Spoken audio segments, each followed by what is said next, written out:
ছোট ভাই বড় ভাইকে বলছে, ভাই দেখো আমার ক্ষতের আঘাতগুলো। তখন বড় ভাই চোখের পানি ছেড়ে দিয়া কান্না করে বলে, ভাই আমার আব্বা আম্মা তো শহীদ হয়ে গেছে, তুমি আমাকে তোমার ক্ষতগুলা দেখাচ্ছ। ওই তীরের ফিলিস্তিনের মা বোনেরা এরকম ভাবে ক্ষুধার যন্ত্রণায় এই কষ্ট করতেছে। আমার ফিলিস্তিনি ভাইদের পাশে যদি আমরা না দাঁড়াই, কে দাঁড়াবে? অনেক বিভিন্ন দেশের রাষ্ট্রদূতরা এবং প্রেসিডেন্ট যারা আছে, তারা যদিও এই ফিলিস্তিনকে স্বাধীন রাষ্ট্র ঘোষণা করে থাকলেও অনেক আপনার মুসলিম কান্ট্রি এখন পর্যন্ত তাদেরকে স্বাধীন রাষ্ট্র ঘোষণা দিতে রাজি হয় নাই। আমি বুঝতে পারলাম না, আপনারা মুসলমান হয়ে আরেক মুসলমানের পাশে যদি না দাঁড়ান, কে তাদের পাশে দাঁড়াবে? আমার ফিলিস্তিনি ভাইদের কান্না দেখলে, তাদের চেহারার দিকে তাকাইলে হৃদয়ের মধ্যে কম্পন সৃষ্টি হয়ে যায়।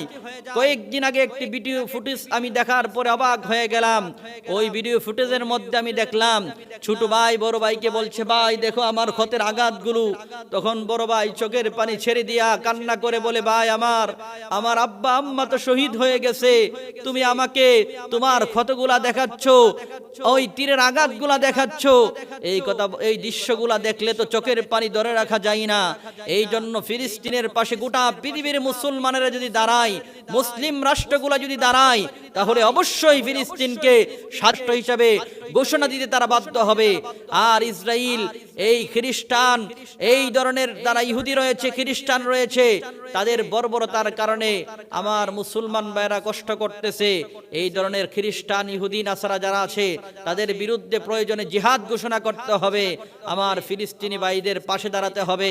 আল্লাহ তাআলা আমার প্রত্যেকটা ফিলিস্তিনি ভাইকে হেফাজত করুক, বলুন আমিন।